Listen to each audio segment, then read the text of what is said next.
എല്ലാവർക്കും ഞങ്ങളുടെ പുതിയ വീഡിയോയിലേക്ക് സ്വാഗതം.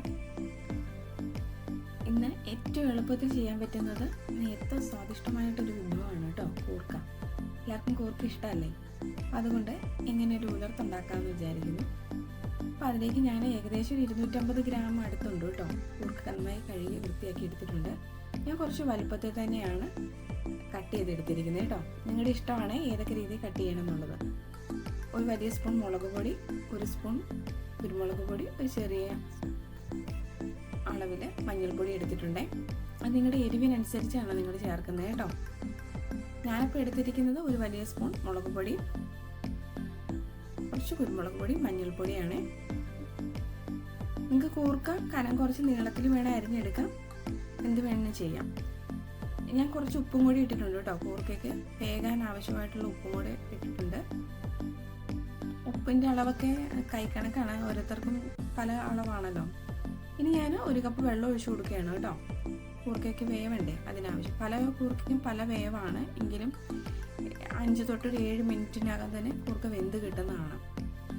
അപ്പം ഞാൻ ഈ കൂർക്ക അധികം വെന്ത് പോവാതെ കുഴഞ്ഞ് കിട്ടാത്ത രീതിയിൽ ഞാൻ എടുക്കുന്നത്. ഞാൻ അതിനായിട്ടാണ് 1 കപ്പ് വെള്ളം ഒഴിച്ചിരിക്കുന്നത്. എങ്കിലും നിങ്ങൾക്കൊരു ഡൗട്ട് തോന്നണ്ട, കൂർക്കയ്ക്ക് നേരത്തെ വെള്ളം ഒഴിച്ച് നിർത്തുക. അപ്പോൾ ഒന്നുകൂടെ പറയാം, ഞാൻ മുളക് പൊടി, മഞ്ഞൾപ്പൊടി, കുറച്ച് കുരുമുളക് പൊടിയാണ് എടുത്തിരിക്കുന്നത് കേട്ടോ. ഇനി നിങ്ങൾക്ക് മീറ്റ് മസാല മാത്രം ഇട്ട് വേവിക്കാം. അപ്പം മുളക് പൊടിയും മഞ്ഞൾപ്പൊടിയും കുരുമുളക് പൊടിയും ഉപ്പ് ഇടേണ്ട ആവശ്യം വരുന്നില്ല. ഇനി ഇതൊന്ന് അടച്ചു വെക്കാം, ഒന്ന് വേവട്ടെ. ഞാൻ പറഞ്ഞു കുക്കിംഗ് ടൈം വരുന്നത് 5 തൊട്ട് ഒരു 7 മിനിറ്റ് വരെയാണ്. നന്നായി വെന്ത് കിട്ടിയിട്ട് നമുക്ക് അതുവരെ വെയിറ്റ് ചെയ്യാം കേട്ടോ. പെട്ടെന്ന് ഉണ്ടാക്കാൻ പറ്റും, നമുക്ക് എല്ലാവർക്കും തന്നെ ഇഷ്ടപ്പെടുന്ന ഒരു വിഭവമാണ്. അധികം സാധനങ്ങളൊന്നും ആവശ്യമില്ല. ഏകദേശം സമയമായിട്ടുണ്ട് കേട്ടോ. അപ്പോൾ ഞാൻ തീയൊക്കെ ഓഫ് ചെയ്തു. ഇതാ കൂർക്ക നന്നായി വെന്തിട്ടുണ്ട്.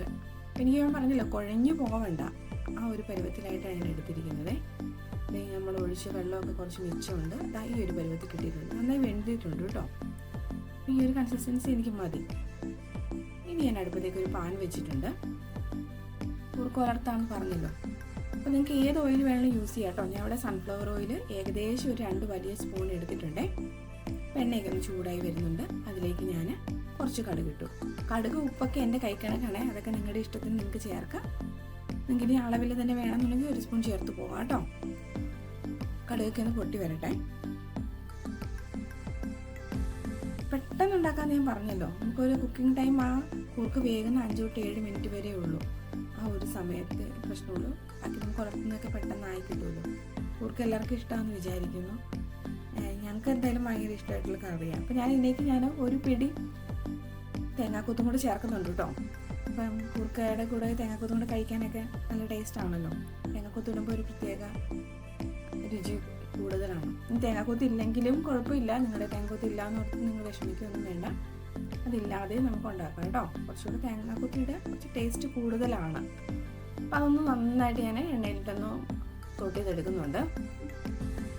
ഞാനിത് ഒന്നും മുരിച്ച് കളയുന്നില്ല കേട്ടോ. ജസ്റ്റ് സോട്ട് ചെയ്ത് എണ്ണയിലൊന്ന് അതാക്കി എടുക്കുന്നതേ ഉള്ളൂ. അധികം ചുമന്ന കളറിലേക്കൊന്നും ഞാൻ ഇപ്പം വിടുന്നില്ല. ഇനി നമുക്ക് വളർത്താമെന്ന് പറഞ്ഞല്ലോ, അതിലേക്ക് ആവശ്യമായിട്ടുള്ള സാധനങ്ങൾ ചേർത്ത് പോകാം. ഒരു മീഡിയം സൈസിലാണ് കേട്ടോ ഞാൻ സവോള എടുക്കുന്നത്. അത് ഇതുപോലെ ചെറുതായിട്ട് ഞാൻ അരിഞ്ഞെടുത്തിട്ടുണ്ട്.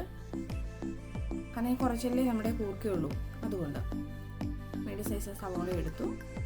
ഇനി നമ്മൾ അതിനകത്തേക്ക് ചേർത്ത് കൊടുക്കുന്നത് വെളുത്തുള്ളിയാണ് കേട്ടോ. അപ്പം നിങ്ങൾക്ക് എത്രയാണ് വെളുത്തുള്ളിയുടെ അളവ് നിങ്ങൾക്ക് വേണ്ടതെന്ന് വെച്ച് ചേർക്കാം. ഞാനിവിടെ ഒരു 4 വെളുത്തുള്ളി എടുത്തിട്ടുണ്ട് കേട്ടോ. അത് ചെറുതായിട്ട് നീളത്തിൽ ഇതുപോലെ അരിഞ്ഞെടുത്തത്. അതുപോലെ ഒരു ചെറിയ കഷ്ണം ഇഞ്ചി, അതും ഇതുപോലെ നീളത്തിൽ ചെറുതായിട്ട് അരിഞ്ഞെടുത്തിട്ടുണ്ട്. അതായത് ഒരു മീഡിയം സൈസ് സവോള, ഒരു 4 വെളുത്തുള്ളി, ഇഞ്ചി, 2 പച്ചമുളക്. പിന്നെ എരിവിനനുസരിച്ചാണ് കേട്ടോ. എൻ്റെ മുളകിന് കുറച്ച് എരിവുണ്ട്, അതുകൊണ്ട് ഞാൻ 2 കഷ്ണം എടുത്തിരിക്കുന്നത്. ഇനി ഞാൻ കുറച്ച് ഉപ്പും കൂടി ഇട്ടു, സവോളയൊന്ന് വഴണ്ട് വരാനായിട്ട്. സവോള, വെളുത്തുള്ളി, ഇഞ്ചി, 2 പച്ചമുളക്, കുറച്ച് കറിവേപ്പില. ഇനി സവോളയ്ക്ക് ഒന്ന് വഴണ്ട് വരാനായിട്ട് കുറച്ച് ഉപ്പിട്ടു. കാരണം ഓൾറെഡി ഞാൻ ഉപ്പിട്ടാണ് കൂർക്ക വേവിച്ച് വെച്ചിരിക്കുന്നത്. അപ്പോൾ അതുകൊണ്ട് നിങ്ങൾ ഉപ്പ് നോക്കിയിട്ടേ ഇട്ട് കൊടുക്കാവുള്ളൂ. അപ്പോൾ സവോളയുടെ പച്ചമുളകും എല്ലാം മാറുന്ന രീതിയിൽ നന്നായിട്ട് നമ്മൾ വഴറ്റിയെടുക്കണം. ഈ ഒരു പരുവത്തിൽ, അധികം കരിഞ്ഞു പോവാനും പാടില്ല, എന്നാൽ പിങ്ക് ഷെയ്ഡ് വിട്ട് പോവുകയും ചെയ്യണം. ആ ഒരു ഇതിൽ ഒരു പരുവത്തിലാട്ടോ നമുക്ക് ഉലർത്തി വേണ്ടത്. ഇത്തിരി ബ്രൗൺ കളറാക്കി പോവണ്ട, എങ്കിൽ ഈ ഒരു രീതിയിൽ കിട്ടുകയും ചെയ്യണം. ഈ ഒരു സമയമായപ്പോഴത്തേക്കും തീയൊക്കെ നമ്മൾ കുറച്ചു. ഇനി നമുക്ക് പൊടികളിട്ട് തുടങ്ങാം. അധികം പൊടികളുടെ ഒന്നും ആവശ്യമില്ല, പെട്ടെന്ന് തന്നെ നമുക്ക് ഉണ്ടാക്കിയെടുക്കാൻ പറ്റുന്ന ഒരു വിഭവം കൂടെയാണല്ലോ അല്ലേ. ഓൾറെഡി ഞാൻ കൂർക്ക വേവിച്ചിട്ടുണ്ട്. ഇനി ഞാൻ 1 സ്പൂണ് മല്ലിപ്പൊടി ഇട്ട് കൊടുക്കുകയാണ്. തീ എപ്പോഴും കുറച്ച് വെക്കണം കേട്ടോ. ഒരു 1/2 ടീസ്പൂണാണ് കേട്ടോ ഗരം മസാല ചേർക്കുന്നത്. പിന്നെ കുറച്ച് 1 സ്പൂണ് മുളക് പൊടിയും കൂടെ, 1 സ്പൂൺ മല്ലിപ്പൊടി, 1 സ്പൂൺ മുളക് പൊടി, 1 ടീസ്പൂണാണ് ഗരം മസാല ചേർക്കുന്നത്. ആ പൊടിയുടെ പച്ചമണമൊക്കെ ഒന്ന് മാറട്ടെ, ഒന്ന് ചൂടാക്കി കൊടുക്കുക. തീ എപ്പോഴും കുറച്ച് വെച്ചിട്ട് നമ്മൾ ചെയ്യാവുള്ളൂ കേട്ടോ, അതെപ്പോഴും നമ്മൾ ശ്രദ്ധിക്കേണ്ട ഒരു കാര്യമാണ്. ഇനി നമ്മൾ മിക്സിനകത്തേക്ക് എല്ലാം കൂടെ ഒന്ന് യോജിപ്പിച്ച് നന്നായിട്ട് ഇളക്കി കൊടുത്ത്, പച്ചമുളകൊക്കെ ഒന്ന് മാറണമല്ലോ, നന്നായിട്ട് യോജിപ്പിച്ചെടുക്കുക. നമ്മളല്ലേ പെട്ടെന്ന് ഉണ്ടാക്കാമെന്ന് ഞാൻ പറഞ്ഞില്ലേ, അത്ര പണിയേ ഉള്ളൂ. ഒക്കെ വേവിച്ചെടുക്കുക, പൊടികളെല്ലാം കൂടെ യോജിപ്പിച്ചെടുക്കുക. സവോള ഇഞ്ചി എല്ലാം കൂടി ഇട്ടിട്ടുണ്ടല്ലോ അല്ലേ, അത്രയേ ഉള്ളൂ, പെട്ടെന്നായി.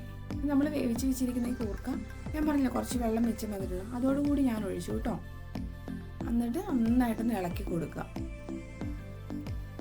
ഞാൻ അതിനകത്തുള്ള വെള്ളവും ഈ കൂർക്ക വേവിച്ചതും ഇപ്പം നമ്മൾ ചേർത്തിരിക്കുന്ന മസാലയും സവോളയും ഇഞ്ചിയും വെളുത്തുള്ളിയും ഇതെല്ലാം കൂടി ഒന്ന് മിക്സായി വരണം. എന്നിട്ട് ഒരു ഡ്രൈ ഫോമിലേക്ക് എത്തുന്നതാണ് നമ്മുടെ കറി. പെട്ടെന്നാവും, അതായത് ഇനി 1-2 മിനിറ്റ് അത്രയും മതി. ഞാൻ ഇടയ്ക്കിടയ്ക്ക് നന്നായിട്ട് ഇളക്കി കൊടുക്കുന്നുണ്ട് കേട്ടോ. തീ എപ്പോഴും ഞാൻ കുറച്ച് തന്നെ വെച്ചിരിക്കുന്നത്, തീ അധികം കൂട്ടി വെച്ചിട്ടൊന്നുമില്ല, കാരണം ഓൾറെഡി എല്ലാം കുക്ക്ഡാണ്. അപ്പോൾ നമുക്കിനി ഓവറായിട്ട് തീ ഇട്ട് വെച്ച് കരിച്ച് കളയേണ്ട ആവശ്യമൊന്നുമില്ലല്ലോ. അതുകൊണ്ട് ഈ കൂർക്ക ഇങ്ങനെ ഉലർത്തി വെക്കുന്നത് നമുക്ക് വെറുതെ കഴിക്കാനും നല്ല ടേസ്റ്റാണ് കേട്ടോ. കാരണം നല്ല കുരുമുളകിൻ്റെ ഫ്ലേവറും ഇങ്ങനെ നിൽക്കുന്നതുകൊണ്ടേ നമുക്ക് വെറുതെ കഴിച്ചു പോകും, കറിയുടെ ഒന്നും ആവശ്യമില്ല.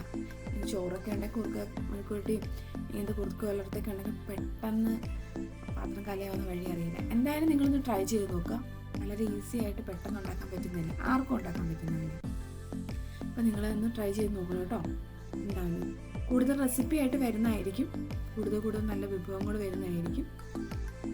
നിങ്ങൾക്ക് ഇനി എന്തെങ്കിലും സജഷൻസ് ഞാൻ എപ്പോഴും പറയാറുണ്ട്, ഉണ്ടെങ്കിൽ നമ്മളെ അറിയിക്കുക. എന്തൊക്കെ മാറ്റങ്ങൾ ഇനി വരുത്തണോ, എന്തെങ്കിലും കൂടുതൽ വിഭവങ്ങൾ ആഡ് ചെയ്യണോ എന്താണെന്നുള്ളത്. ഞാൻ പറഞ്ഞില്ലേ പെട്ടെന്ന് ഈസി ആയിട്ട് കൂർക്ക മെഴുക്കുവരട്ടി ആവുന്നു. ആകെ കൂർക്ക വേഗം എടുക്കുന്ന 5-6 മിനിറ്റും പിന്നെ നമുക്കൊരു കൂർക്ക ഉലർത്താനെടുക്കുന്ന സമയമേ ഉള്ളൂ. ഏകദേശം ഒരു 10 മിനിറ്റിനകം എല്ലാ പരിപാടിയും കഴിഞ്ഞില്ല. സ്വാദിഷ്ടമായിട്ടുള്ള കൂർക്ക ഉലർത്ത റെഡി ആയിട്ടുണ്ട്.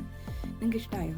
ഒന്ന് ട്രൈ ചെയ്ത് നോക്കൂ കേട്ടോ. അപ്പോൾ നിങ്ങൾക്ക് ഇഷ്ടമായെങ്കിൽ വീഡിയോ ഒന്ന് സബ്സ്ക്രൈബ് ചെയ്യുക, നിങ്ങൾ ഫ്രണ്ട്സിനൊക്കെ ഒന്ന് ഷെയർ ചെയ്ത് കൊടുക്കുക.